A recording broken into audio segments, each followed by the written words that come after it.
안녕하십니까. 저희 법무부 도영의 남준식입니다. 오늘 저희 법무부 도영하고 법무부 분노 김성훈 변호사님 모시고 판결 진행 거래에 대한 분양승인 취소 처분에 대해 설명드리도록 하겠습니다. 먼저 김성훈 변호사님은 여러분들이 잘 아시다시피 87부 대법원 전환합의체 판례를 처벌하신 분이고 기존의 대법원 판례를 뒤집어서 전환합의체를 하신 분입니다. 그리고 저희 도영 신재영 변호사님은 분양승인 취소 처분을 지금 최초로 승소하셨고 지금 대법원에 지금 계류 중에 있고 지금 판교 진원하고 고와의 집행정지를 지금 두 분 다 받아놓으신 상태고 10년짜리 경우 같은 경우에도 우리 김성훈 변호사님이 최초로 집행정지를 받으신 분이니까 저희 도영하고 법원을 상봉하고 공동으로 해서 여러분 진원 소송을 진행하려고 이렇게 저희가 같이 설명을 하게 됐습니다. 그럼 먼저 김성훈 변호사님 먼저 소개드리겠습니다. 네. 마이크 없이 해보실래요? 가운데서 하시는 그게 나은 것 같아요. 잘 안 들려요? 더 울려요. 올린다. 그러니까 여기서 하면 될 것 같은데. 네네. 근데 또 이걸 여기서 가리키면서 좀 하면 되겠네. 이게 잘 안 보이니까 변호사님 내용 아시니까 네. 그냥 쪽을 잘 안 들리나요? 조금 나요? 네. 아니 근데 거리가 멀지 않으니까 육성으로 육성으로 하고 이따가 필요하면 이거 좀 공부를 하겠습니다. 그러면 자 인사드리겠습니다. 방금 전에 소개받은 김성훈 변호사입니다. 반갑습니다.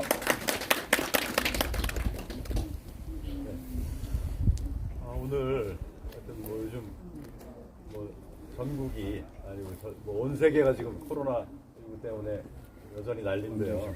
그래서 굉장히 어려운 와중에 이렇게 모여주셔서 감사하고요.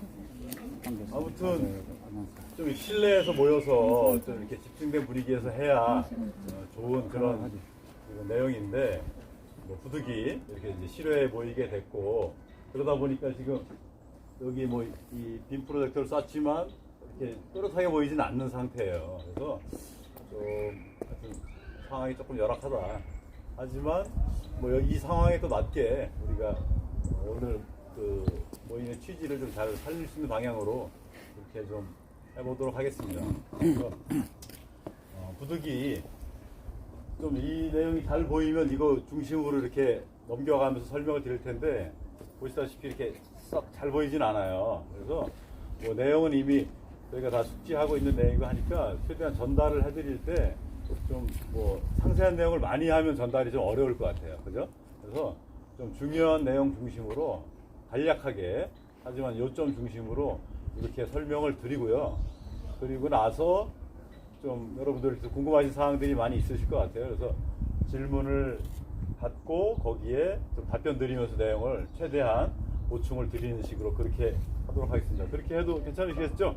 네.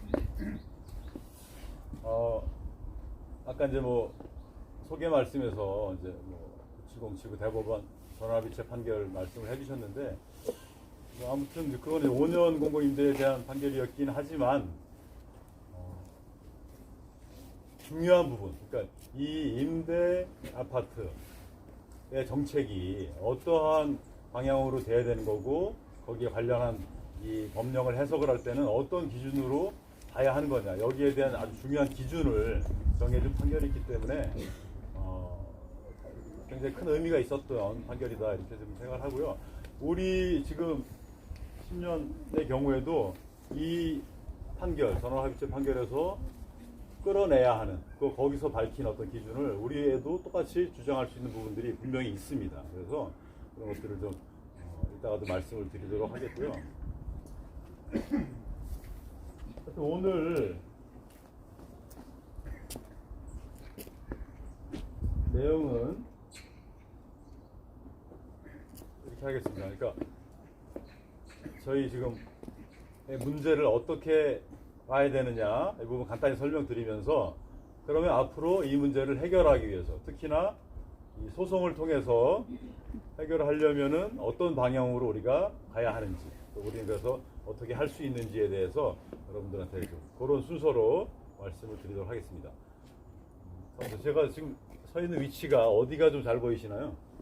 여기가 중간에 이렇게 기둥이 있어가지고 가운데? 네, 네, 이렇게 여기 서서 하겠습니다.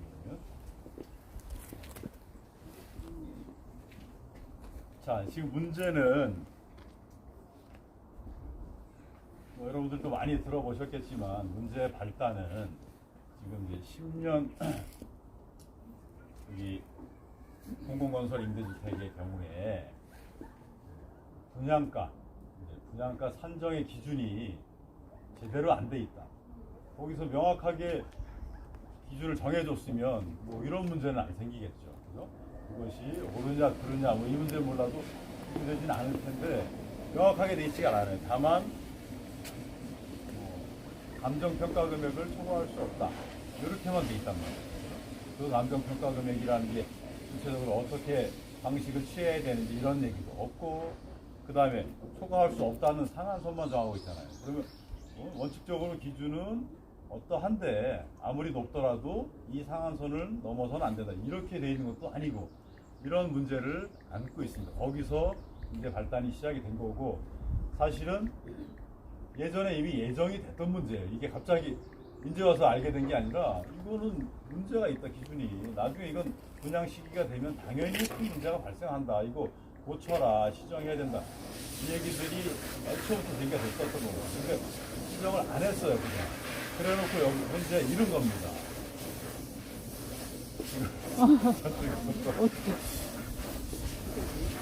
이게 또 바로 이게 있네요. 그죠? 그러게요.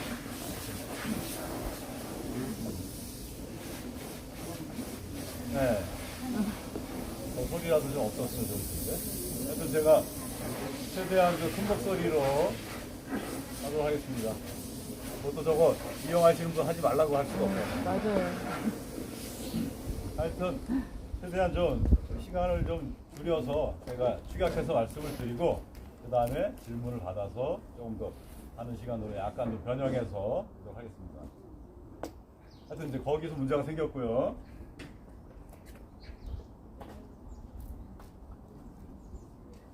5년의 경우에는, 이건 뭐 길게 말씀드릴 건 아니지만 5년의 경우에는 차라리 그 산정 기준이 구체적으로 돼 있어요. 그래서 건설 원가와 그 감정평가 금액을 산술 평균해서 해라, 이런 식으로 돼 있단 말이에요. 그러다 보니까 그 문제는 적었어요. 다만 이제 제가 했다는 그 전원합의체 판결은 5년에 대한 거였는데, 그건 오히려 이 문제였어요. 건설 원가라고 돼 있는데 그 요소가, 그 건설 원가는 건축비하고 택지비가 제일 중요한 거잖아요. 근데 그거를 산정할 때 법에 정한 기준을 지키지 않았다. 그걸 어겼다라고 해서 소송을 했던 거고, 그걸 인정을 받은 거예요. 근데 지금 10년의 경우는 문제가 조금 다르다는 거죠. 이 산정 기준 자체가 명확하지가 않다. 여기에 있는 거예요. 그러다 보니까 명확하지 않으면 무조건 뭐 물려받아도 그게 용인이 되는 거냐, 그렇게 볼 수는 없는 거 아닙니까? 그래서 문제가 있다라는 거를 우리가 이해를 하시면 되고요.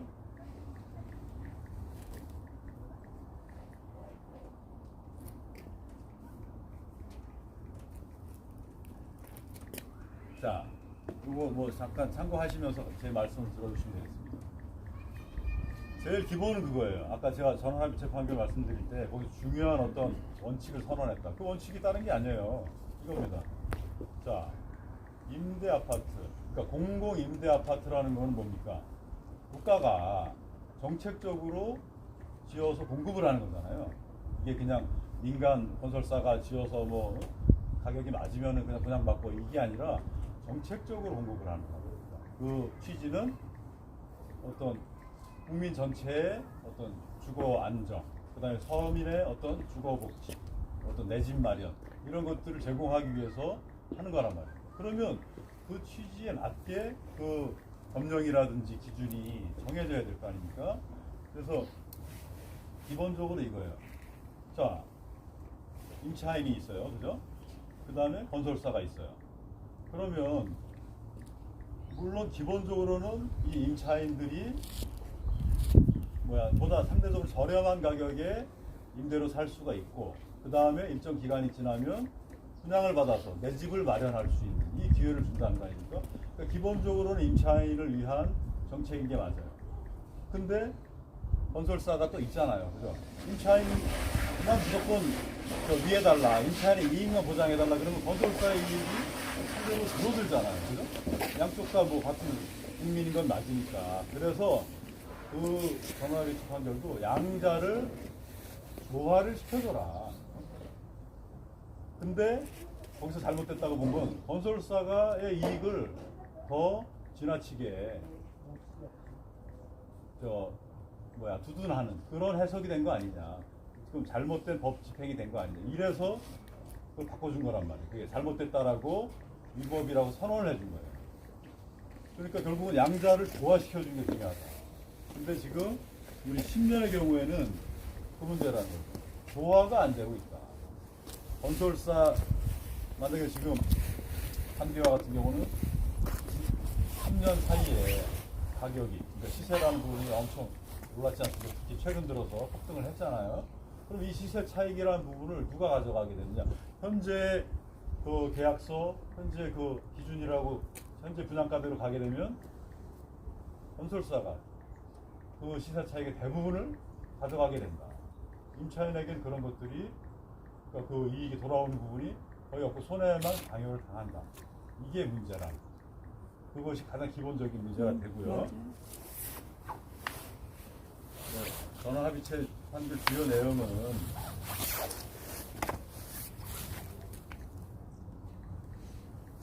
간단히 제가 요약 드릴게요. 그냥 이렇게 보시면 됩니다. 만약에 임대주택 법령을 어긴 잘못이 있어요. 법령을 어겨서 잘못 그 분양가를 산정을 하면 그거는 설사 계약서에, 임대차 계약서에 정했잖아요. 여러분들도 임대차 계약서에 다 사인해서 지금 계신 거 아닙니까? 거기 계약서에 정해져 있는 내용이라고 하더라도, 계약이라는 건 뭐예요? 서로 약속한 거니까 지켜야 되는 게 원칙이잖아요. 설사 그 계약서에 있는 내용이라 하더라도 임대주택 법령을 어긴 잘못이 있으면 그 계약서의 조항은 무효다 라는 거를 선언한 거예요. 전원합의체 판결이. 그러니까 되게 어떻게 보면 무서운 거죠. 당사자가 오케이, 나도 오케이를 한 거예요. 어쨌든 뭐 내용 자세한 건 몰라도 오케이를 했지만 거기에 법령을 어긴 게 있으면 아무리 건설사가 이 계약서를 주장을 해도 무효다. 그 부당이득이 되고 그런 되돌려놔야 되는 그런 문제가 생긴다. 이거를 선언한 것이 이 판결입니다.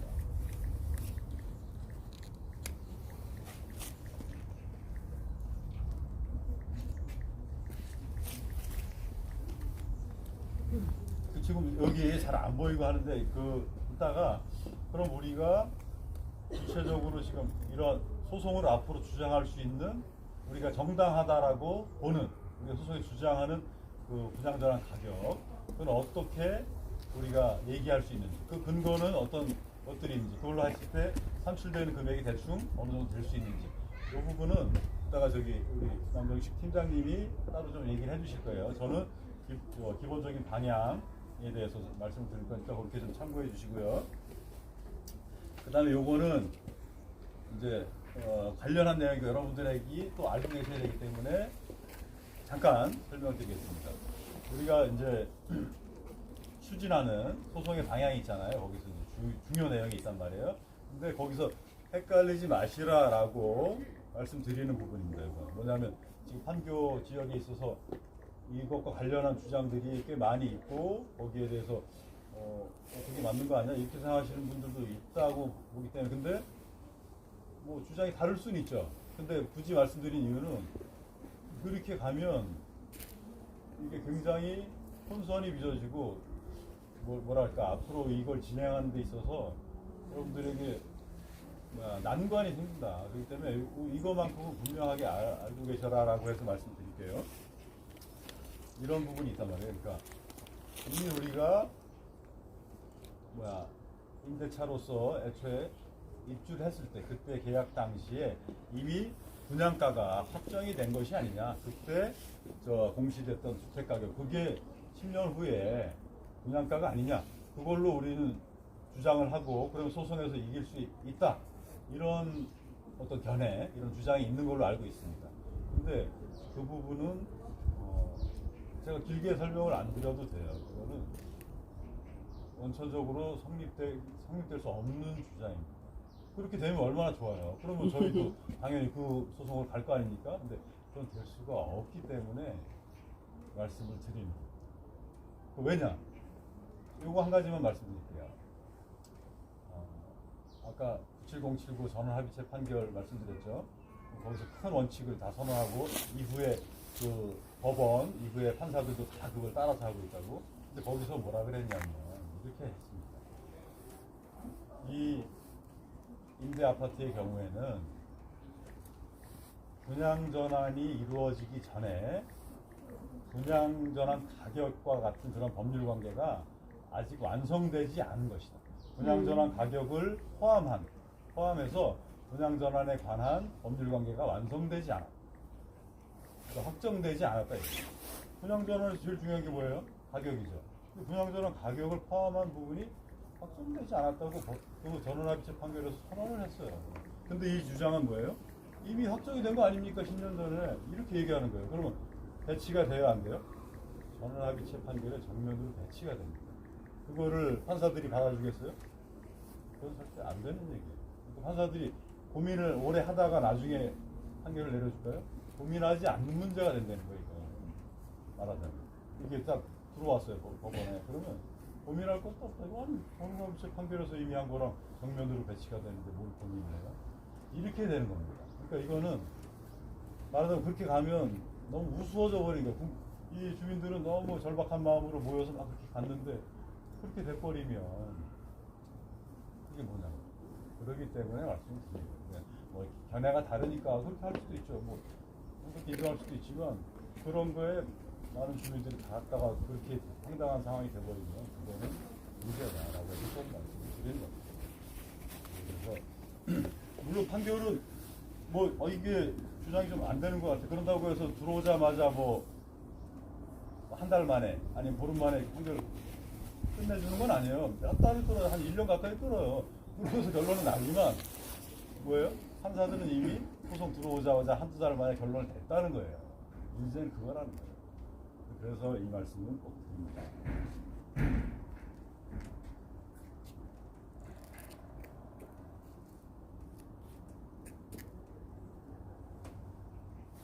자, 그래서 그럼 우리는 앞으로 어떻게 할 거냐?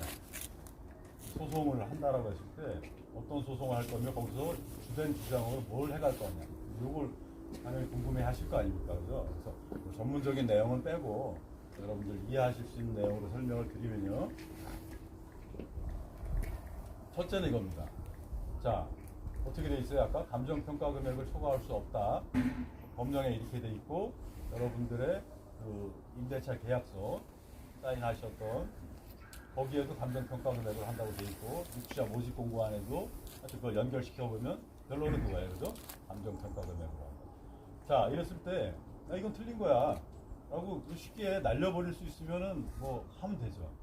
근데 뭡니까 지금 우리는 재판을 하려고 하는 거잖아요. 판사들이 어떻게 판단할 거는 할 거 아니에요. 근데 계약서에 그렇게 돼 있고 법령에도 근거가 있어요. 그죠? 근거가 없는 게 아니에요.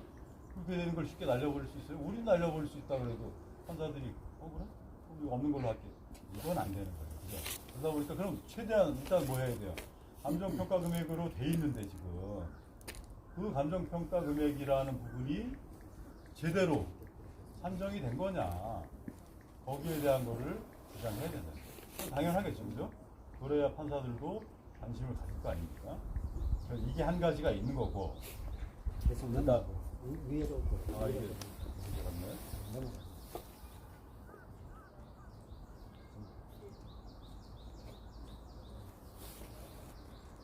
아 요거죠? 네네. 계속 눌러버리고 아 제가 눌러줬나요? 네. 자 감정평가. 그래서 감정평가의 그 산정 자체가 잘못됐다. 법에서 하라는 대로 한 게 아니다. 법을 어겼다. 이 주장이 제일 첫째 중요한 거고요. 그 다음에 두 번째와 세 번째는 뭐냐? 아까 말씀드렸죠? 감정평가 금액을 초과할 수 없다라고만 이렇게 돼 있는데 이거 자체가 이거는 이제 국회에서 제정한 법률도 아니에요. 분명히 아셔야 될 게 그거는 법률에 나와 있는 게 아니라 어디에 있어요? 시행규칙 별표라는 데 나와 있단 말이에요. 국토교통부라는 정부 부처에서 만든 거에 그것도 별표라는 게 그냥 나와 있단 말이에요. 그러면 이거 자체가 입법이 잘못되어 있는 거다. 법률에서 미임을 했는데 그걸 잘못 만든 거다. 지금 법 취지에 안 맞게 이런 주장을 당연히 할 수 있는 거고요. 그러면 잘못 만들었어? 그럼 어떤 기준으로 할 거야? 나와야 될 거 아니에요. 그럴 때 주장하는 게 뭡니까? 분양가 상한제.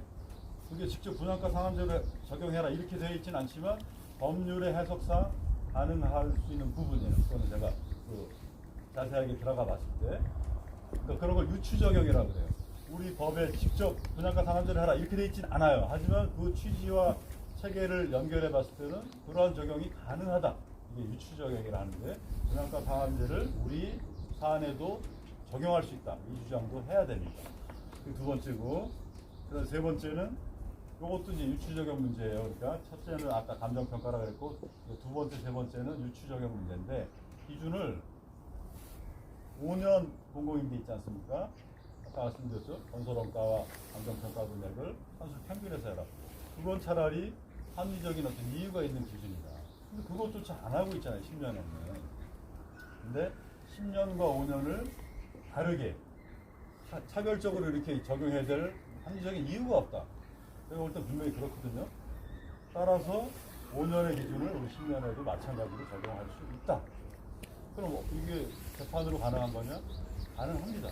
이거 법을 새로 만드는 문제가 아니라 이미 있는 기준을 그 취지가 동일한 곳에 적용하는 문제는 법원의 재판으로도 할 수가 있는 부분이기 때문에 이 세 가지 말씀드리고요. 제가 이게 시간 얼마나 됐나요? 제가 이 시작한 지. 하여튼 뭐 이제 많이 정리가 됐으니까요. 자, 요건 이제 말하자면 조금 더 구체적으로 들어가는 건데, 감정평가라고 아까 얘기했는데, 거기에 문제가 있다, 잘못이 있다 했는데, 구체적으로 뭘 할 거냐? 이겁니다. 감정평가 뭐 되게 전문적인 영역이니까 너무 말씀드릴 건 아니고, 이거네요. 거래사례비교법으로 지금 다 해오고 있는 거 아닙니까? 지금? 그럼 이제 그 방식, 감정평가의 방식도 잘못되어 있다. 그건 시세가 거의 반영될 수밖에 없기 때문에. 그 다음에 또 한 가지는 뭐냐 하면 이 가치 기준이라는 게 중요해요. 감정평가에서는 두 가지가 중요하다. 그러니까 가치 기준, 감정평가의 가치 기준을 뭘로 할 거냐. 그 다음에 방식을 뭘로 할 거냐. 이 두 가지가 중요합니다. 당연하죠. 감정평가가 뭐예요? 이 물건, 이 아파트가 얼마야? 가치를 매긴 거잖아요. 근데 가치에는 여러 기준이 있을 수가 있는 거예요. 그때 기준이 제일 중요해요, 일단. 근데 지금 우리가 당연시하면서 지금 건설사에서 해오는 게 뭡니까? LH도 마찬가지고 시장 가치가 뭐예요? 이 아파트가 현재 시장에서 시세에서 그러니까 현재 시세가 얼마야? 이거 이 아파트하고 비슷한 데가 얼마에 거래돼? 이걸 기준으로 하는 게 당연시되고 있어요. 근데 우리 아파트는 뭐예요? 임대 후 분양전환 아파트다. 정부가 정책적으로 공급한, 그래서 그 서민의 주거 안정이라는 그 취지를 살려야 되는 아파트란 말이에요. 그러면 여기에는 시장 가치를 기준으로 하면 안 된다. 시장 가치 외의 가치를 기준으로 할 수 있는 법적 근거가 있어요. 없는 게 아닙니다. 그걸 기준 자체를 그걸 해야 됩니다. 이게 일단 중요한 주장입니다. 그럼 시장 가치 외의 가치를 한다는 얘기는 그럼 뭐 시세하고는 아무 상관도 없이 막 아무렇게나 해도 된다는 얘기냐? 결코 그렇지 않아요. 그건 아니고 이 아파트가 적어도 그러면 사업자가 뭐 엄청 손해를 보면 안 되잖아요. 근데 이 아파트에 투입된 비용이 얼마, 투입된 원가가 얼마, 그 원가 이하로 손해를 보면 안 될 거 아니에요, 사업자도.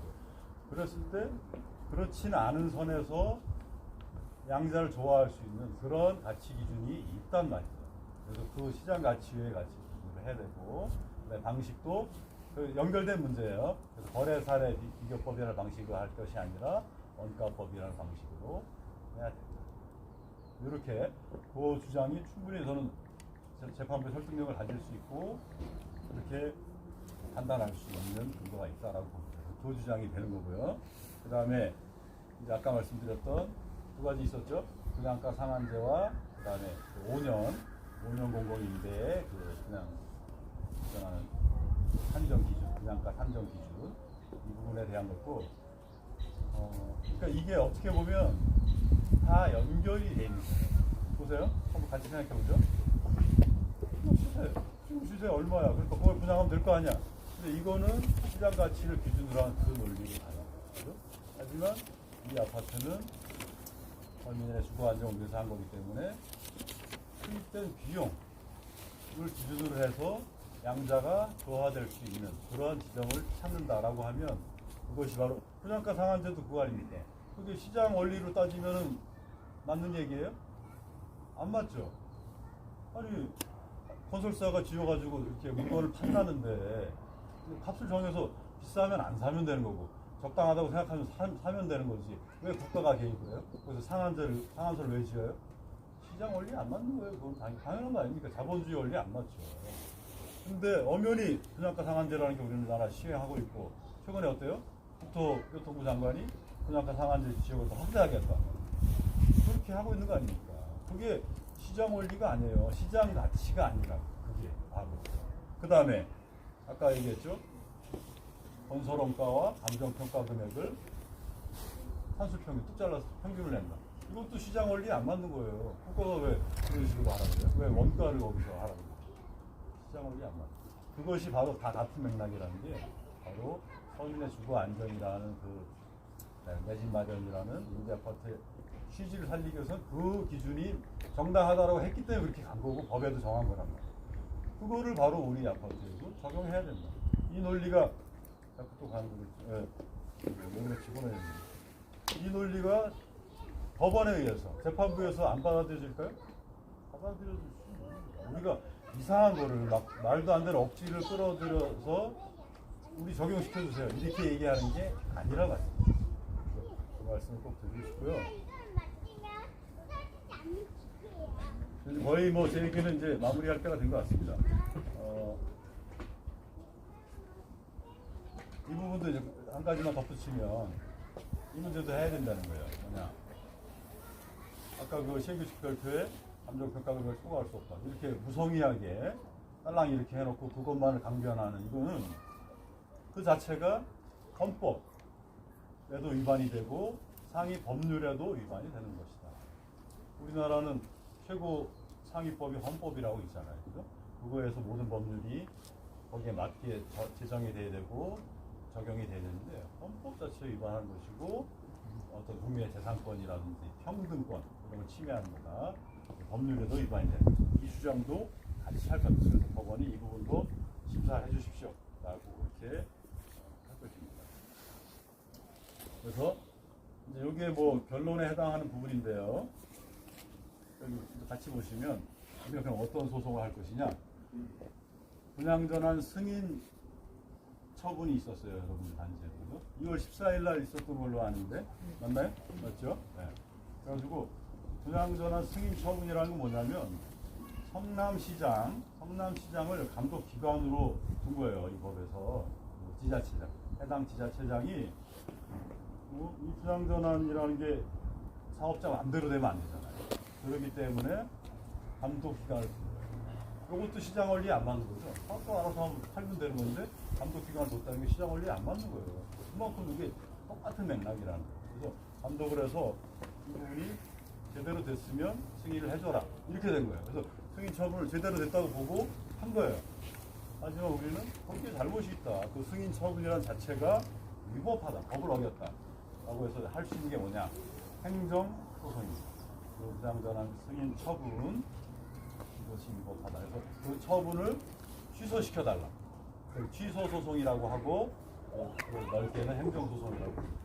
그 행정소송이 들어가야 되고 그 다음에 집행정지 신청이 같이 들어가야 됩니다. 그건 왜 그러냐? 그 집행이 정지가 안 되면, 즉 승인 처분의 집행이 정지가 안 되면 6개월이 지나면 우리는 재판은 아직 안 끝났는데, 재판은 아직 한참 더 남았는데 우선 분양권을 상실을 해버려요. 박탈을 해버려요. 그러면 쫓겨나야 되는 거예요. 제3자한테 팔아도 아무 할 말이 없어요. 그러면 황당한 결과가 생기겠죠. 그렇기 때문에 이 승인 처분의 집행을 이 판결에 선고가 될 때까지 정지시켜 주십시오. 그래야 판결이 의미가 있지. 그렇지 않으면 아무리 승소 판결을 받아도 휴지 조각에 불과하게 된다. 아무 의미 없는. 그래서 집행정지를 해야 되는 거고, 뭐 들으신 분은 들으셨겠지만 이전 지금 판교 지역에 행정소송이 먼저 들어간 단지들의 경우 집행정지 다 했고 인용이 됐죠. 그건 뭐냐? 네. 그러니까 저 집행정지를 받아줬다고요, 법원에서. 그 이유가 있다. 판결 선고시까지는 정지시켜야 된다. 이렇게 되고 있어요. 그래서 우리 지금 수원지방법원에서 행정소송을 해야 되거든요. 수원지방법원 행정부가 저 여러 개 있는데 거기서 기본적으로 이 판교 지역에 대해서는 행정소송 들어오면 집행정지는 받아줘야 된다. 일단은 받아주고, 물론 본안에서 이제 최종 결론이 나오지만 최종 결론 나올 때까지는 정지시켜야 된다는 게 공감대가 형성이 돼 있어요. 집행부 그 재판부 간에 협의를 하거든요. 그거는 동일한 사안으로 봐야 되기 때문에 그 협의가 이미 돼 있는 사안이다. 그래서 집행정지는 크게 어려움 없이 우리가 끌어낼 수 있다. 물론 제일 중요한 건 본안 판결이지만 어쨌든 안정적으로 집행정지 해놓은 상태에서 소송의 결론을 볼 수 있다. 이렇게 보시면 됩니다. 그 다음에 아까 위헌 위법, 범법과 법률 위반되는 거에 대한 심사 청구도 우리가 한다라고 말씀드렸고요. 요거는 뭐 안 보여서 그냥 말씀드리고 좋아요. 집행정지를 실제로 우리가 판교 지역에서 법원에서 받은 사례, 집행정지 결정 받은 것이다. 그래서 하나는 뭐 저희 법무법인 상로 저희 쪽에서 받은 것이고, 또 하나는 법무법인 도용에서 받은 것이다. 그리고 이거 설명이 된 거고, 여기 수치거네요, 그죠? 네. 이건 안에 될 것 같고. 이렇게 풀어보면 되겠네요. 자, 이제 제 말씀은 이제 정리하면 되겠습니다. 그래서 오늘 이렇게 말씀을 드리는 취지는 그렇죠. 여러분들은 우리 소송을 만약에 하게 된다면 우리가 얼마만큼 좀 신뢰성 있게, 좀 믿음직하게 할 것이며, 그다음에 목표를 이루기 위해서 이제 여러분과 함께 갈 수 있을 것이냐, 이제 이걸 듣고 싶어서 하실 텐데, 어쨌든 최종 결론은 나와 있지 않아요. 그죠? 하지만 분명한 것은 우리가 관련 법령을 철저하게 연구를 했고, 그 다음에 또 기존 사례, 첫 사례가 아니라 기존 사례에서 충분히 지금 함께 해가면서 아무것도 오지 않은 것이 아니라 상당한 부분을 와 있다. 그래서 아까 집행정지도 말씀드렸지만 그렇게 법원에서 설득력이 있다라고 인정하는 부분이 있다는 거예요. 그죠? 이게 터무니없이 주장하는 게 아니라 이건 법에 근거해서 그다음에 합리적으로 주장하는 부분이다. 인정이 되는 거 아니에요. 그죠? 그렇게 돼 있다. 그래서 우리는 그런 특히 상록하고 도영이 같이 오늘 자리를 마련했지만 양쪽이 그동안은 이렇게 따로 해왔지만 분명히 같은 목표 지점을 가지고 같이 노력을 해왔기 때문에 같이 힘을 합쳐서 하면 더 협력이 되고 시너지 효과가 나올 수 있을 것이다. 또 여러분들도 더 믿음직하게 생각하실 수 있고, 그래서 이런 자리를 마련을 하게 됐고요. 그래서 좀 중요한 건 앞으로도 하게 된다고 했을 때 맡겨놨으니까 알아서 하겠지가 아니라 저희 변호사들과 그다음에 주민들이 소통을 계속하면서 협력을 해가는 거예요. 그러니까 그냥 민원을 해결해 주는 차원이 아니라 이렇게 보셔야 돼요. 우리가 하나의 어떻게 보면 공동의 목표를 향해서, 이거는 누구도 가보지 않은 길이에요. 사실은 개척을 하는 거예요. 하지만 충분히 합리적인 주장을 갖고 근거를 가지고 우리가 가는 거예요. 서로 그 목표를 향해서 노력하는, 그래가지고 목표를 이루기 위한 좀 동반자 관계다. 그래서 그런 소통과 협력이 중요하다. 이렇게 해서 이런 자리를 좀 만들었다고 생각을 해주시고요. 그래서 함께 그렇게 조금이라도 많은 분들이 같이 가는 게 또 중요합니다. 왜냐하면 이거 재판부에서 한번 입장을 바꿔놓고 생각을 해보세요. 판사 입장에서 하나의 단지에서 전체 몇백 세대가 있는데 한 5세대, 10세대가 들어왔어요. 이거 분양가 문제가 있습니다. 이렇게 우리 도저히 수용할 수가 없습니다. 이렇게 들어온 것과 한 200세대, 300세대가 들어왔어요. 이거하고 똑같게 바뀌었습니다. 왜냐하면 이걸 수용할 수 없는 이런 사람들이 이렇게 많고 이게 문제가 되고 있구나라고 했을 때 그 법에 대해서 좀 더 깊이 있게 보고 우리 주장을 좀 더 들어보려고 할 거 아니에요. 근데 일부 사람들의 몇몇 사람의 문제 제기는 어디나 다 있어요. 그건 뭐 10년 임대가 아니라 어떤 적이에요.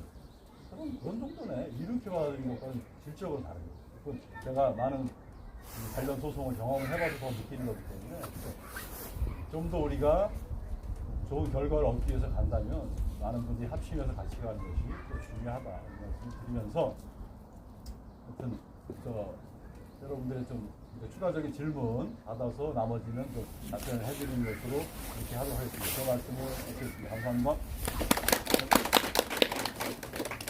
질문해도 될까요? 이 부분을 그럼 네. 아까 우리가 변호사님 세 가지 방법이 있다고 했는데 첫 번째가 이제 시장 가치회를 기준으로 하는 원가법에 의한 산정 방식이 있는데요. 거기 시장 가치회를 기준으로 하는 원가법을 하면 현재 당시 표준 건축비를 기준으로 건축비를 정하고 우리 공급받은 혜택이 내가 이자를 내주면 실질적으로 지금 화면을 안 보여주는데 한 23천, 24천은 한 1억 8천이 나오고 39%짜리는 한 2억 5천이 나와요. 이게 첫 번째 시장 가치회를 가치 기준으로 하는 원가법으로 계산했을 때 그렇고 이게 두 번째가 이제 분양가 상한제인데요.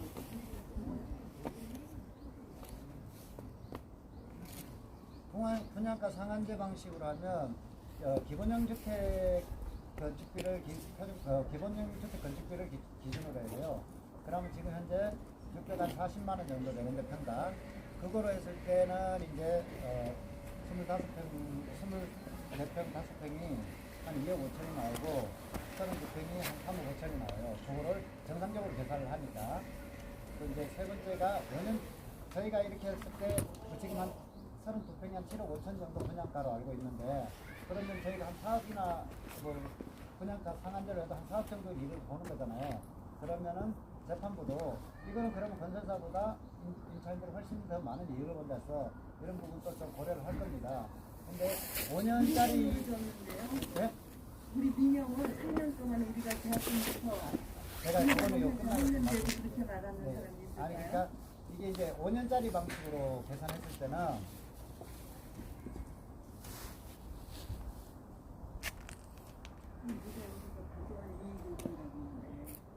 이제 5년짜리 방식으로 계산했을 때 이게 이제 5년짜리하고 또 형평성을 가지고 우리가 법원에 다투니까 5년짜리 방식으로 계산했을 때는 이제 여기 감정평가 금액이 뭐 23평하고 24평이 한 5억 한 7천에서 8천 정도 나왔는데 그리고 32평짜리가 7억 한 3,500, 4천 나왔잖아요. 그럼 5년짜리 방식으로 하면 얼마 정도가 나오느냐? 23평하고 몇 평짜리는 한 3억 6천에서 7천 정도 나와요. 그리고 32평짜리는 한 4억 8천이 나오는데 결국은 이제 저희가 이제 어머님 말씀드렸지만 이 사게 받으면 저희도 좋죠. 그래서 저희가 세 가지가 있다고 했잖아요.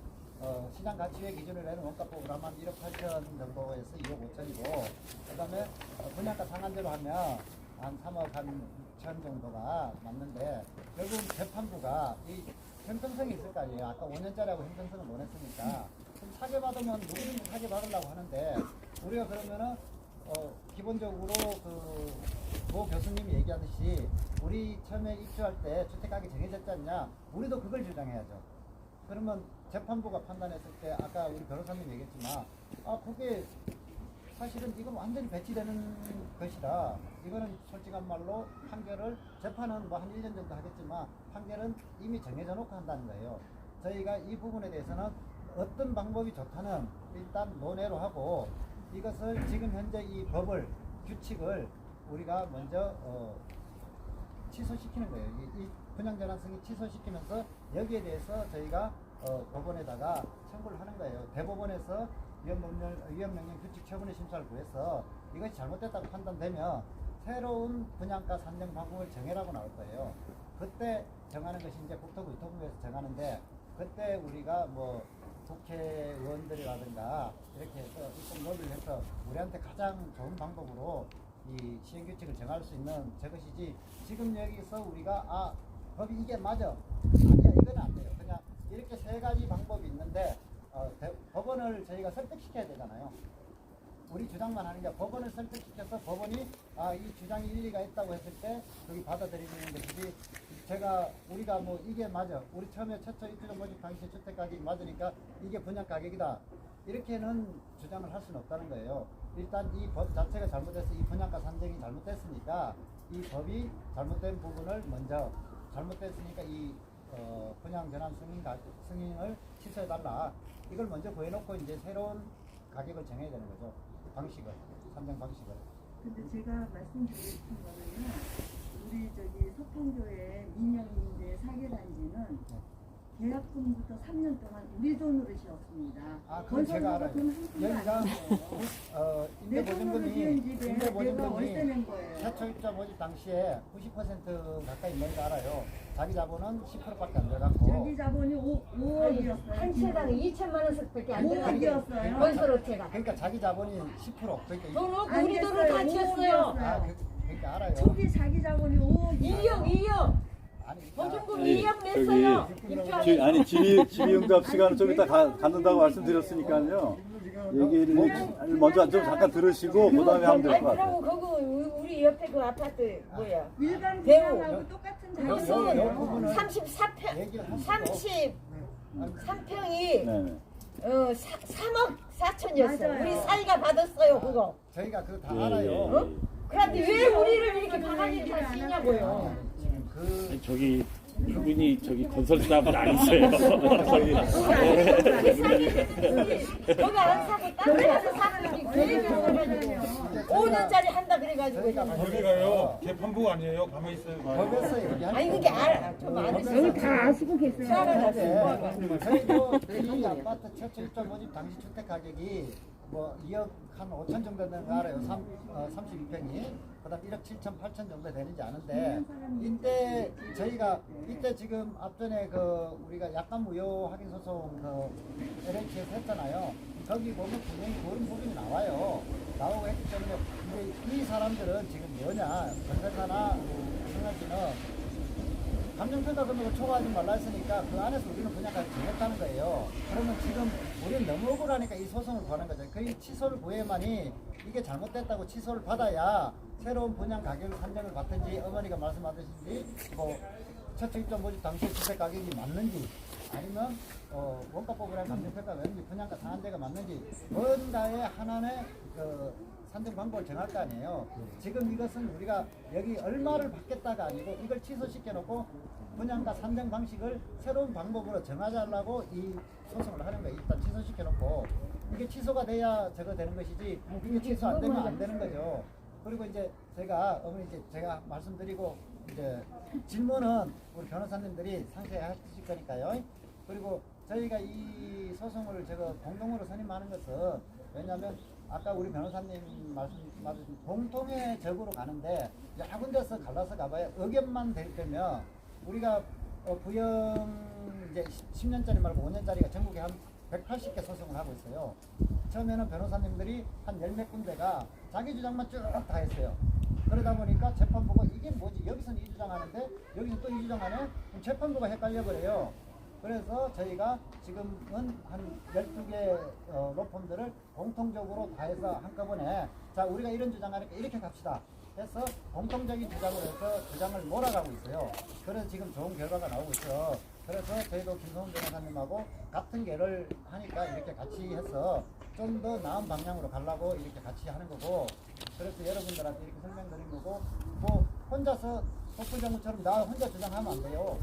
다 틀린 주장하면 재판부가 헷갈리니까 그래서 공동으로 하는 것이니까 여러분들 뭐 저희가 김성훈 변호사님이나 저희가 이 하는 것은 여러분들이 솔직한 말로 좀 더 아까 말씀드렸지만 한 분 하는 것보다 10분 하는 게 낫고 10분 하는 게보다 100분 하는 게 나니까 공동으로 선임을 하게 되면 비용도 훨씬 저렴해지고 이런 부분에서 공동으로 선임해달라는 것이지 한 분이 만약에 재판한다면 우리가 한 분에 대해서는 수익료를 변호사도 먹고 살아야 되니까 그만큼 받아야 되지 않습니까?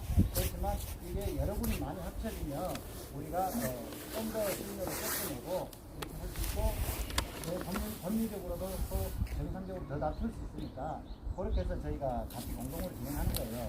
어디 지금 모아 같은 경우는 5군데 변호사가 각기 찢어서 다 들어가 있어요. 이게 협력이 안 되다 보니까 여기 진원 같은 경우도 부분적으로 뭐 다른 분들 사동편제나 이런 분들한테 가시는 분도 있지만 지금 아직 안 들어가신 분들은 같이 협력해서 한꺼번에 가면 비용도 저렴하고 이런 부분이 있으니까 그렇게 저기에서 오늘 설명을 드린 거고요. 저희가 실질적으로 오늘 홍보가 좀 덜 돼가지고 이렇게 나왔고 오늘 지금 이래서 동영상으로 다시 저걸 할 거예요. 그래서 저희가 이게 지금 저희가 5월 13일까지 소송이 들어가야 되는데 시간이 지금 좀 촉박합니다. 그래서 저희 같은 경우는 뭐 먼저 모아 같은 경우나 부영 같은 경우 소송을 진행해봤기 때문에 소장 쓰는 거는 시간이 안 걸려요.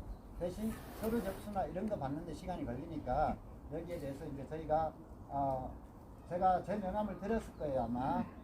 제가 이제 여러분들이 저하고 톡방을 만들어 놨으니까 거기에 언제 제가 서류를 접수 받을 테니까 뭐 준비해서 언제 어디에서 나오세요 하면 그렇게 해주시면 되고 이제 비용이 제일 문제잖아요 사실은. 저희가 두 군데서 같이 해도 실제로 한 100세대 기준으로 하면 한 5천만 원 그러니까 세대당 50만 원 정도의 비용으로 이 소송을 준비하고 있어요. 그러니까 제가 이제 비용이나 이제 그 절차 같은 경우 솔직한 말로 저희가 한 20일까지는 이 서류를 접수받아서 늦어도 이달 말까지는 소장을 제출하려고 합니다. 그러니까 여러분들이 좀 많이 좀 참여해 주시면 되게 고맙고요. 저 말씀 여기 드리고 이제 질문 사항은 우리 변호사님들한테 얘기하신 게 법률 쪽이니까요. 그쪽으로 좀 질문을 좀 해주십시오. 질문하실 분? 네. 저는 이거 사실 기간도 좀 중요한데요. 그러니까 지금 이거 승인 취소 플러스 그러니까 분양가 재감정 요청, 재승인, 분양가에 대한 이런 재산정 요청까지 해서 저희가 실제 받게 되는 시기까지가 대략적으로 얼마 정도 예상하시는지가 좀 궁금하거든요. 분양 전환 승인 나온 거 아니에요? 승인 나왔군요. 지금 취소되고. 그러니까 저희가 지금 하려고 하는 게 너무 잘 돼서 승인 취소가 되고 분양가를 재산정해서 저희가 받게 되는 시기가 그러면 대략적으로 어느 정도를 봐야 되는지가 좀 중요한데, 그러니까 정확히는 확정 판결이 언제 정도가 날까가 이제 궁금한 거죠. 예, 알겠습니다. 저 시계형 변호사고요. 그래서 이렇게 질문 답변 드리겠습니다. 보통 1심 소송 저희가 지금 1년 정도 보고 있어요. 그리고 보통 이런 사건 같은 경우는 1심으로 갈 확률이 높다고 봅니다. 그래서 대법원까지 간다 그러면 한 3, 4년 봅니다. 그러니까 입법적인 부분이 해결이 빨리 안 되면 여러분들은 분양전환 승인 취소 받으셔서 지금 받으신 분양전환 승인의 근거 분양전환 가격을 무효화시키고 다시 입법적인 부분이 나와가지고 분양전환 가격이 다시 정해져야 되겠죠. 그죠? 그러면 3, 4년 후가 되겠죠. 근데 우선 최악의 경우를 말씀드린 거고요. 긍정적으로 보면 1심 판결 났고 뭐 요즘 문제 이슈가 많이 되기 때문에 또 명령처분 심사가 또 인용 판결, 소속 판결이 나오면 기소국정부에서 행정 기준을 빨리 정해주면 소속 기간 중에도 다시 입법이 돼가지고 적용될 수 있는 확률이 있습니다. 이거 혹시 진원이 또 소송을 해서 더 길어지거나 그럴 여지는? 진원은 보조 참가 있는 거 들어옵니다. 저희 성남시 상대로 소송을 하는 거고요. 통상적으로 성남시 상대로 소송을 할 때는 이런 건설사들, 진원 같은 데서는 보조 참가에 들어오는데 그래도 항소에 대한 구체적인 그 권한은 성남시가 갖고 있어요. 성남시가 항소하지 않으면 2심으로 갈 확률은 거의 없습니다. 제가 아직 질문이 안 끝나서 좀 마저 하고 그러면 그리고 또 세 번째 궁금한 게 만약에 행정소송을 제가 처음이라서 민사소송 같은 경우에는 회수 시에 저희가 상대 변호사 비용까지 부담하는 걸로 알고 있는데 행정소송 같은 경우는 동일하게 네, 맞습니다. 비용 부담하는데요. 행정소송은 성과가 그렇게 크지가 않습니다. 네, 그 민사는 그 속가의 기준에 따라서 금액이 큰 경우가 있는데 행정소송 속가 자체가 적고요. 또 그건 여러분들이 또 n분의 1로 나누기 때문에 크게 부담되는 내용은 아니에요. 그리고 마지막으로 저희가 만약에 그러니까 시나리오가 조금 길어져서 한 3, 4년 걸리라고 치면은 저희가 지금 매년마다 임대료 인상을 겪고 있는데 이것도 저희가 계속 은밀하게 계속 부담을 해야 되는 상황입니다. 그건 이렇게 말씀드릴게요. 그 질문 많이 받는데요. 임대료와 이 사건은 솔직히 이제 무관한 거잖아요. 그리고 제가 이제 여기도 똑같을 거예요. 5% 이내에서 올릴 수 있다 돼 있지 무조건 올려야 된다고 되어 있지 않아요. 그래서 다른 단지들은 그거 갖고 소송해서 이겨서 증액된 임료를 반환받을 케이스도 있는 걸로 알고 있습니다. 그래서 지금 여러분들이 안 따져서 이거 민사적으로 따지면 걔네들 임대료 증액 청구서 매번 소송해서 법원 결정 받아서 증액 결정 받아서 증액해야 되는 거예요. 근데 여러분들은 그거를 뭐 울며 겨자 먹기로 끌려가시는 거잖아요. 그래서 그건 여러분들이 선택할 문제입니다. 아, 이거는 우리가 5%는 법적으로 5% 범위 내에서 올릴 수 있다는 거 왜 지금 5%까지 매년 올려 부당하다 해서 소송하면 여러분들 이익입니다. 네, 그래서 그렇게 해서 나중에 그걸 반환받은 소송 하시면 되는 거고요. 그러지 않고 그냥 가는 대로 그냥 가겠다 그렇게 가시면 되는 거예요. 네. 이것도 혹시 나중에 이것도 모아서 소송을 해주실 수 당연하죠. 예, 그 다른 단지들도 많이 하고 계십니다. 예. 네. 왜냐하면 승인 취소 소송을 하게 돼서 네. 저희는 8월달까지 계약을 지금 하지 않으면 네. 다른 노치가 들어갈 수 있는 네. 임박한 시점에 이 취소가 빨리 승인이 되어야 그 전에 승인이 되어야 되는 거잖아요. 아까 우리 변호사님에서 집행정지가 그래서 들어가는 거예요. 그 집행정지가 그 전에 나올 수 있어요. 그럼요. 지금 5월달에 들어가고 예, 집행정지 보통 3, 4주 나옵니다. 네. 그래서 8월 전까지 충분히 소송이 결과가 나올 때까지 임대료 똑같이 내야 되는 거예요. 임대료는 이제 원칙적으로 이제 민법이나 저기 임대주택법에 의하거나 아니면 계약서에 의하는데 임대료는 기본적으로 정해진 건 내셔야 되고요. 걔네들이 증액 요청하면 여러분들은 분쟁화시킬 수 있다는 거죠. 5% 범위는 니네들이 5% 범위 내에서 올릴 수 있다는 거지 왜 5%씩 올려? 그건 아닌 것 같아. 라고 하면서 다툴 수 있고요. 그리고 걔네들이 구체적 합의 없이 5%를 거둔 거에 대해서 반환 청구 소송하실 수 있다는 겁니다. 계약서가 아마 5% 범위 내에서 올릴 수 있다고 돼 있지 뭐 5%씩 매년 올린다고 안 돼 있는 걸로 제가 알고 있어요. 네, 표준 약관이기 때문에. 원칙적으로 하면 이제 그 임대료 증액 청구가 형성권이기 때문에 형성권을 행사하고 아니면 우리가 거기에 응하거나 이렇게 해야 되는 거지 일방적으로 걔네들이 뭐 올릴 수 있는 건 아니에요. 네. 이 한산남에서 금액적으로 적은 게 아니잖아요. 그렇죠. 네. 그것도 한 몇천만 원 되는 그래서 모아서 하신다니까요. 다른 단지들은 이미 10년짜리는 몇 년 전에 소송해서 일정 금액 승소해서 돌려받으신 케이스가 있습니다. 돌려받았다고 10년 뒤니까 끝나는 게 아니고 그 이후까지 또 가야 되는 이거는 그거랑 별개의 문제고요. 저희가 오늘 설명드리는 거와 그거는 전혀 법률적 문제는 아니고 별개의 문제예요. 그러니까 그거 그대로 그냥 가는 거고.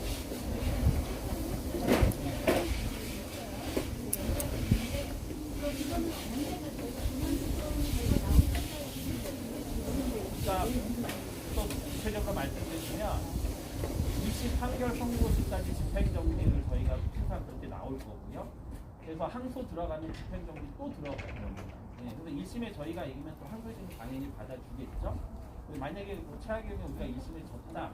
그래도 아마 재판부에서는 또 집행정지 같이 들어가면 받아줄 것 같습니다. 네, 그래서 그때도 집행정지가 같이 들어가기 때문에 그 집행정지 결과를 보고 여러분들의 그쪽에서 여러분이 시간 버는 거에 대한 판단을 미리 하실 수 있도록 저희가 해드릴 겁니다.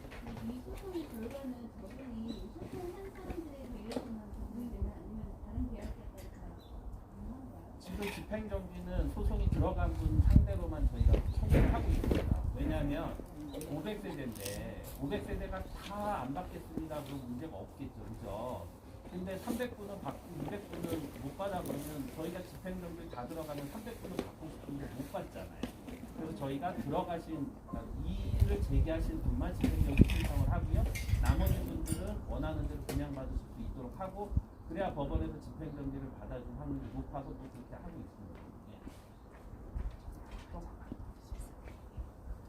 그럼 이 법이 잘못됐다 해서 법을 바꾸려고 하시는 거라고 시행이 바꿔달라고 하는데 그게 바뀌게 되면 기존에 계신 분들도 같이 적용을 받게 되는 거예요.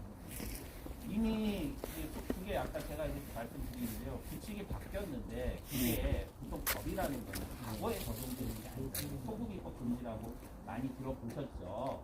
그래서 앞으로 정해져야 되는 거죠. 그죠? 개정된 이후에. 근데 여기 아마 규칙과 관련해서 소급되는 조항들이 아마 들어갈 걸로 저는 생각이 들어요. 안 되면은 여러분들하고 문제가 없고, 그러면 어떤 문제가 발생하냐면은 여러분들에 대해서 저 시행규칙이 위법하다라고 보면 여러분들도 적용될 법률 규정이 없는 거죠. 그래서 아마 국토부에서 뭐 한에도 법률 지식이 있으시고 규칙과 관련해가지고 이 법 시행 후에 체결된 분양전환 계약에도 적용된다. 그러니까 분양전환 시기가 종료되는 게 아니라 이 법 시행 이후에 체결되는 분양전환 계약에 적용된다라고 아마 될 것 같고요. 그럼 여러분들은 분양전환 계약을 체결 안 하셨잖아요. 그러니까 적용이 되는 거죠. 근데 과거에 분양전환 계약을 이미 체결하신 분은 적용이 안 되겠죠. 왜냐하면 법을 만들어도 이미 체결된 것까지 효력을 미치게 되면 그건 건설사나 또 원에서 받으시는 분들의 권리를 침해할 수 있잖아요. 그렇기 때문에 소송이 안 들어가신 분들은 개정된 법률 적용을 받기가 사실상 어렵겠죠. 그러면 이 성분을 받으시는 분이 부당이익 뭐 관한 운전 기능으로 하시는 분이 있는 것 같은데 예. 그건 불가능하다는 거예요. 만약에 법이 되면 그것도 요 쟁점이 여전히 남아있을 수도 있습니다. 그 부분에 대해서. 근데 이제 저희는 이제 행정적으로 가고 또 이거는 또 이제 분양전환 승인 주체가 성남이기 때문에 가는 건데 이거는 이제 LH와 같은 데서 또 같은 문제가 생기고 있어요. 이거는 이제 성남시나 이런 국가를 하는 부분이 아니기 때문에. 근데 예전에 대법원 판결에서 이 분양전환 가격에서 민사소송 가서 패소한 판결이 대법원 전원할 때 대법원 판결이 하나 나오고 있어요. 그렇기 때문에 꼭 가질 수 있다라고 장담드릴 수는 없는 거죠. 저희가 시간을 걸어서 이제 수소송을 하지만 제일 중요한 건 분양소송이잖아요. 아까 세 가지 사례를 얘기하셨는데 그렇게 해서 저희가 이제 긍정적인 결과가 나오는 가능성을 사실 가능성이 없다라면 지금 시간 버는데 의미가 없고 되는 게 지치기만 하는 거잖아요. 그래서 그런 가능성을 얼마나 그것도 여기서 같이 해주시는 건가요? 여기서 분양전환 승인을 취소를 구하는데 거기에 대해서 아까도 얘기했잖아요. 지금 법률 규정이 딱 한두 개예요. 분양전환 가격을 감정평가 금액을 초과할 수 없다. 상한선만 정해놨잖아요. 어떻게 아까 변호사님 얘기한 것처럼 어떻게 감정평가를 할 것이며 그 기준을 뭐로 삼을지는 다 공부에 있어요. 그래서 저희는 그걸 갖고 소송을 하는 거고요. 그거에서 어디가 정해질지 저희도 모르는 거죠. 그러니까 어떻게 정해질지는 알 수가 없다는 거예요. 현재로서. 그리고 결과적으로 나왔는데 지금 현재처럼 거래사로 나온다고 한다면 그때는 더 가격이 올라갈 거고. 그렇진 않을 겁니다. 지금 저희가 분석한 바로는 집행정지가 돼 있기 때문에 현재 분양전환 시기가 종료됐을 현재 시기를 기준으로 다시 분양전환 계약을 체결해야 되는 걸로 저희는 해석을 하고 있어요. 시간을 버시는 의미가 나쁜 건 아닙니다. 그리고 뭐 LH공사 쪽도 그렇고 저희도 그렇고 또 관련된 부분으로 많은 변호사님들이 똑같은 견해를 저희 갖고 있는데요. 예, 저희는 그렇게 좀 해서 그리고 임대료도 지금 5% 증액은 별개이지만 기존대로 임대료 내시면서 할 수 있는 메리트가 있다라고 지금 저희 변호사님 말씀하시면서 그리고 취소 가능성은요. 이거는 아무도 가본 게 아니에요. 저희가 5년짜리 소송으로 변호사님도 이기고 저도 이겼지만 이긴다고 해서 간 소송은 절대 아닙니다. 5대5로 보고 가시라고 솔직히 말씀드리면 이길 확률이 높습니다. 그러니까 이런 거 아닙니다. 이거는 사례도 없고요. 또 되게 모호합니다. 그래서 경험 있는 지금 법무법이 이런 사건을 모두 이슈가 돼서 지금 말씀을 하는 게 아니라 경험 있는 법무법인들이 저와 변호사님이 합심해서 서로 노하우를 공유해서 지금 가장 그런 차원에 있는 겁니다. 이거는. 예. 왜냐하면 아까도 얘기했지만 변호사들끼리 기본적인 흐름은 다 비슷하지만 또 이상한 주장들도 하면 또 안 되기 때문에 또 많이 전문 지식 갖고 이런 법무법인들이 모아서 이걸 좀 뚫어보자. 저희가 당연히 뭐 일적으로 할 수도 있지만 저희는 약간 공익적 사명감도 좀 갖고 이 일을 좀 바라보고 있습니다. 네. 그래서 그런 차원에서 가는 거예요.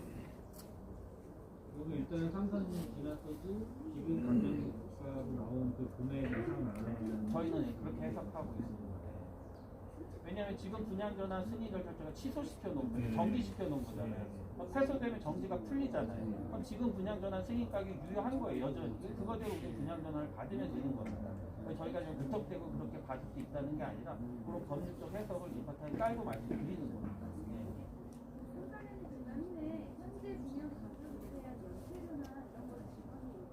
연체료는 없습니다. 뭐 계약 체결해야 연체료가 나오죠. 계약을 체결하지 않았잖아요. 여러분들이 계약 체결하지 않도록 하기 위해서 저희가 집행정지를 해드리는 거예요. 집행정지 안 되면 계약을 체결 안 하잖아요. 바로 명도소송이 들어와요. 그래서 건설사가 그따위 짓거리를 못하도록 저희가 집행정지를 해드리려고 하는 거죠. 근데 매년 5%씩 올리잖아요. 네. 건설사에서. 네. 그럼 5% 올리고 또 그 올리는 데 대해서 연체를 안 낸 사람은 연체료가 또 있잖아요. 예, 예. 그러니까 그 연체료도 5%도 법적인 근거가 없는데 네. 그 거기에 대한 연체료를 뭐한 10% 받겠다, 뭐 5% 받겠다 하는 것도 무료가 돼 있거든요. 그 제가 아까 말씀드렸잖아요. 그 걔네가 법률적 근거가 없다니까요. 제가 보기에. 그러니까 그거는 이거와 별개의 문제로 여러분들이 또 중지를 모으셔서 별도 소송하면 이길 확률이 높고 다른 단지에서는 이미 이긴 적이 있다니까요. 이해하셔요? 최초 계약 시에 네. 19% 명시되어 있어요. 연체 시에는 19%를. 아, 그거는 기본 임대료를 안 냈을 때 연체인 거지. 그게 5% 아니잖아요. 늘린 거에 대한 게 질문을 아니에요. 하시니까 지금. 5% 늘린 거에는 아니잖아요. 네.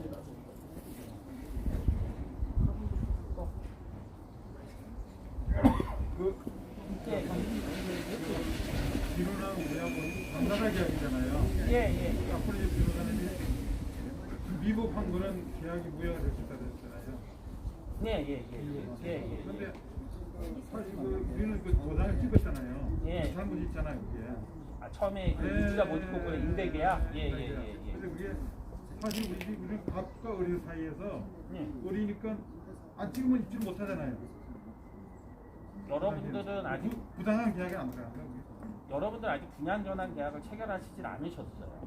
아니 계약 당초에 그거는 임대차 계약을 임대차 체결하는 계약. 그거는 내가 소정의 보증금과 임료를 내고 여기서 살겠습니다라는 계약을 체결하셨는데 집을 매수하겠다는 계약은 아직 체결 안 하신 거예요.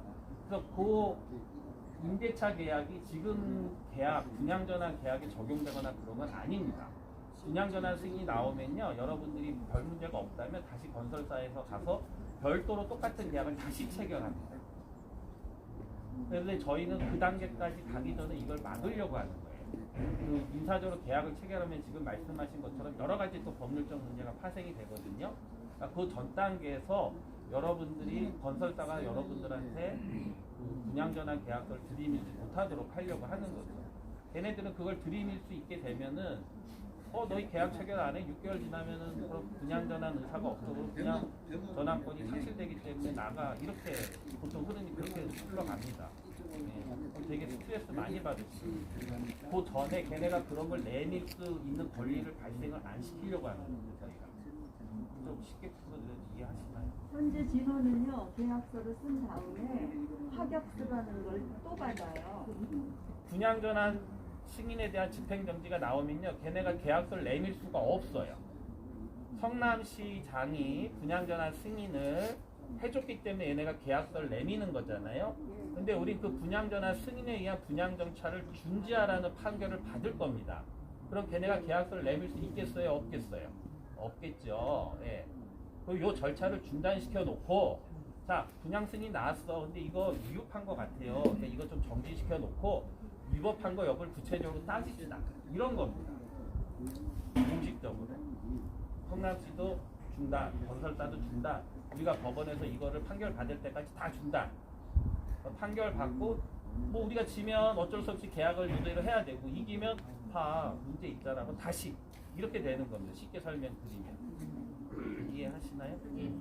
예, 말씀. 만약에 저희가 이 중지시설을 하고 소송 같은 거를 하잖아요. 그래서 마지막에 진원하고 계약을 최종적으로 해야 되는 어떤 방법으로